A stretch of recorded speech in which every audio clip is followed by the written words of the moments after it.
আরো একটি কারণ আমরা দেখতে পাচ্ছি সুপ্রসিদ্ধ মন্ডলী বিকেলের আপনাদের আর একবার অভিনন্দন এবং শুভেচ্ছা জানাচ্ছি। বড়গুনিয়া মাধ্যমিক বিদ্যালয় সবুজ চত্বর থেকে আপনাদের সাথে রয়েছি আমি আব্দুল জলিল হাওলাদার, অবসরপ্রাপ্ত সার্জেন্ট, বাংলাদেশ সেনাবাহিনী, এবং আমার সাথে রয়েছেন পুরস্কার বসেন ধারাভাষ্যকার আবুল হাসনাত রিপন ভাই। আপনারা উপভোগ করছেন মনোমুগ্ধকর একটি ফাইনাল ম্যাচ, যেখানে মুখোমুখি হয়েছেন নাজিরপুর ফুটবল একাদশ ভার্সেস টুমিপাড়া মধুমতি ফুটবল একাদশ, যেখানে নাজিরপুর ফুটবল একাদশ 2-1 গোলের ব্যবধানে এগিয়ে রয়েছেন। চলছে দ্বিতীয় খেলা, সম্মুখ সমাজের মরণ যুদ্ধে দুই দল কিন্তু নিজেদের শ্রেষ্ঠত্ব দুর্ভাগ্য আরেকটি সুযোগ কিন্তু এসেছিল, কি করেছিলেন, কিন্তু দুর্ভাগ্যবশত সেটি চলে গেল অনেক দূর থেকে, যে কারণে খেলার ফলাফলে 2-1 নিয়ে সন্তুষ্ট থাকতে হলো। সুপ্রিয় সুধী, আমরা অভিনন্দন জানাই আমন্ত্রিত অতিথি মহোদয়রা, যারা মনোমুগ্ধকর নয় আজকের এই ম্যাচটি এই ব্যবসা গরমে কষ্ট করে আমাদের সাথে তাদের মূল্যবান সময় নষ্ট করে এই ফুটবলের সাথে থেকে আমাদের খেলার যে ধারা বর্ণনা সেটি সহ দর্শকদের নজর কেড়েছেন। আমরা তাদেরকে চমৎকার একটি সুযোগ মধুমতি ফুটবল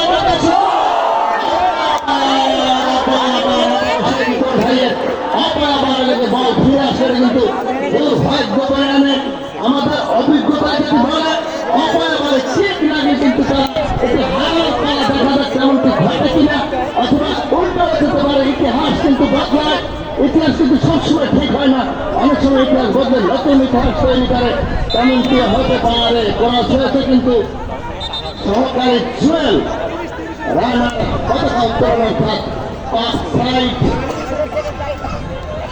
একেবারে পরিচ্ছন্ন অফসাইড নিঃসন্দেহে। আমরা দেখতে পাচ্ছি অবিদ্যারত্নী প্রফেসর সোহেব চৌধুরী একজন খেলাকে মৌখিক শতকের শেষ পর্যন্ত সম্ভবত মৌখিকভাবে সতর্ক করে দিলেন। আমরা দেখতে পাচ্ছি কিন্তু কিছু একটা বলছেন, হয়তো খেলোয়াড়কে তিনি কিন্তু মৌখিকভাবে এ পর্যায়ে কিন্তু সতর্ক করে দিলেন। তবে এই মুহূর্তে আমরা দেখছি টুমিপাড়া একাদশ তারা কিন্তু অনেকটা উজ্জীবিত, খেলার শুরুতেই কিন্তু দারুণ খেলছেন, তারা চমৎকার ভাবে শুরু বানিয়েছেন, করতে সক্ষম হয় কিনা দেখা যাক টুমিপাড়া একাদশ চমৎকার ভাবে শুরু বানিয়েছেন, কখনো লেফট উইং কখনো রাইট উইং ব্যবহার করে তারা কিন্তু খেলছেন। এই মুহূর্তে উভয় দলের আক্রমণের মধ্য দিয়ে কিন্তু এই ফাইনাল অনুষ্ঠিত হচ্ছে। দেখা যাক কি মেগা ফাইনাল, স্বপ্নের ফাইনাল, ঘুম করা ফাইনালে কোন দল শেষ চ্যাম্পিয়ন হওয়ার গৌরব অর্জন করতে পারে সেটি না ভাই, মাল লাগবে না।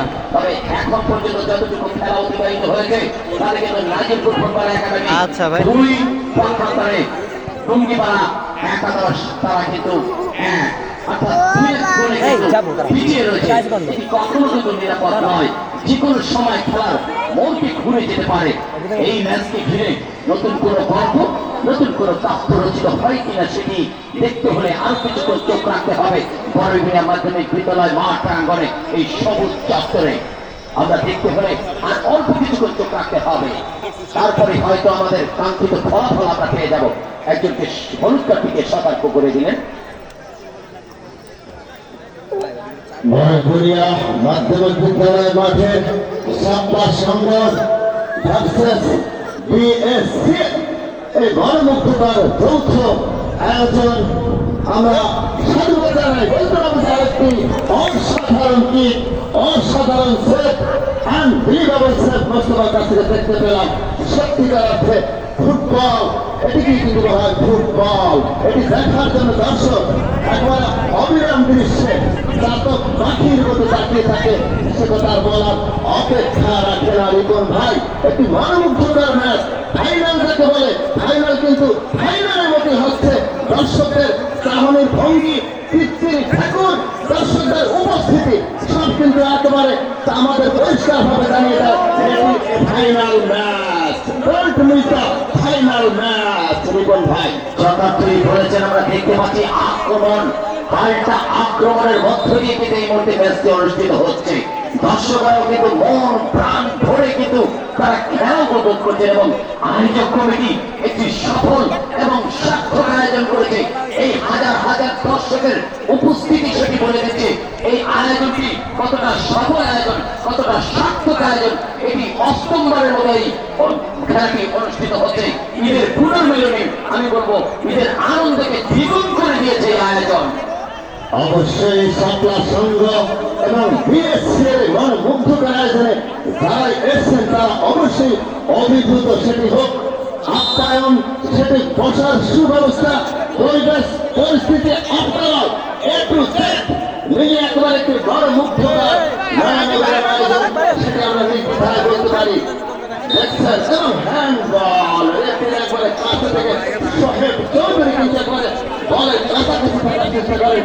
এখনো কিন্তু সেই ধারাবাহিকতা বজায় রাখতে সক্ষম হয়েছেন দীর্ঘদিন প্রফেসর সোহেব চৌধুরী। চমৎকার রিয়াজ শেষ পর্যন্ত বল রাখতে পারলেন না, বল চলে গেল মাঠে বাইরে। গোলকি যথার্থই বলেছেন, আস্তে আস্তে টিপ টিপ করে সূর্য কিন্তু ওই পশ্চিম আকাশে ফেলে পড়তে শুরু করেছে।